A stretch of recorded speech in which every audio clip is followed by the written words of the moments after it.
Sebelumnya saya izin dengan dosen pengampu saya, Ibu Hena Herawati SEMM, Universitas Islam Asyafiyah, dan rekan-rekan sekalian ya. Assalamualaikum warahmatullahi wabarakatuh. Sebelumnya perkenalkan, nama saya Olivia Khairnisa dengan NIM 1320240039. Di sini saya izin untuk menjelaskan tentang kompensasi menurut para ahli, keseluruhan imbalan, finansial dan non-finansial yang diterima karyawan sebagai balas jasa atas kontribusi, pengorbanan, dan kinerja mereka untuk mencapai tujuan perusahaan, mencakup gaji, upah, bonus, tunjangan, serta penghargaan non-fisik seperti pengakuan dan lingkungan kerja yang nyaman. Latar belakang masalah, peran SDM vital, sumber daya insani, penentu keberhasilan organisasi, kompensasi pentingnya, imbalan, apresiasi, dan motivasi karyawan. Dampak kompensasi, sistem adilnya, kepuasan, kinerja, loyalitas. Sistem buruknya, ketidakpuasan, produktivitas turun, turnover tinggi. Ke definisi kompensasi, Hasibun 2010, semua pendapatan uang, barang langsung atau tidak langsung sebagai imbalan jasa. Rifai 2009, mengganti kontribusi jasa harus adil dan layak. Desler 2020, imbalan moneter langsung, upah insentif, dan tidak langsung, tunjangan non-moneter. Unsur-unsur kompensasi ada dua, yaitu kompensasi langsung dan tidak langsung. Kompensasi langsung yaitu seperti pembayaran tunai, gaji pokok, insentif, komisi, bonus.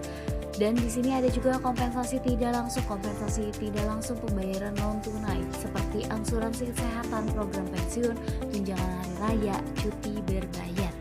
Tujuan pemberian kompensasi, ikatan dan kepuasan, menciptakan loyalitas dan kepuasan kerja, motivasi dan prestasi, mendorong gairah kerja, peningkatan kinerja, keadilan internal dan eksternal perusahaan, disiplin, mendukung disiplin dan mengurangi turnover.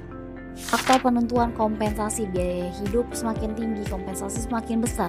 Kompensasi pesaing harus kompetitif dengan standar industri.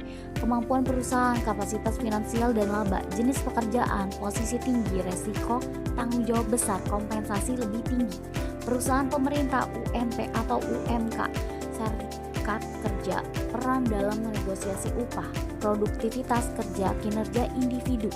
Kompensasi dalam Islam, ayat Al-Quran, Quran Surat Al-Qasas 28 ayat 26. Artinya salah seorang dari kedua perempuan itu berkata, "Ya bapakku, ambillah ia sebagai orang yang bekerja pada kita. Karena sesungguhnya orang yang paling baik yang kamu ambil untuk bekerja pada kita adalah orang yang kuat lagi dapat dipercaya, mengisyaratkan keahlian, integritas, dan balas jasa sesuai kontribusi." Hadis Nabi SAW. Hadis riwayat Ibnu Majah, artinya berikanlah upah kepada pekerja sebelum kering keringatnya, menekankan pembayaran upah tepat waktu, penghormatan dan keadilan. Ya, contoh kasus penundaan kompensasi gugatan EKES karyawan PT Kia Mobil Indonesia Tbk. Pada 2021, EKES karyawan kami menggugat manajemen karena menunggak gaji, THR, dan pesangon setelah PHK sepihak. Pelanggaran hukum, melanggar UU Ketenagakerjaan.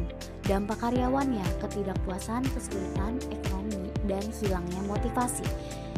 Implikasi manajemen SDM, buruknya manajemen finansial dan SDM, merusak citra perusahaan. Simpulan dan saran. Simpulan kompensasi adalah balas jasa vital untuk menarik, mempertahankan, dan memotivasi SDM.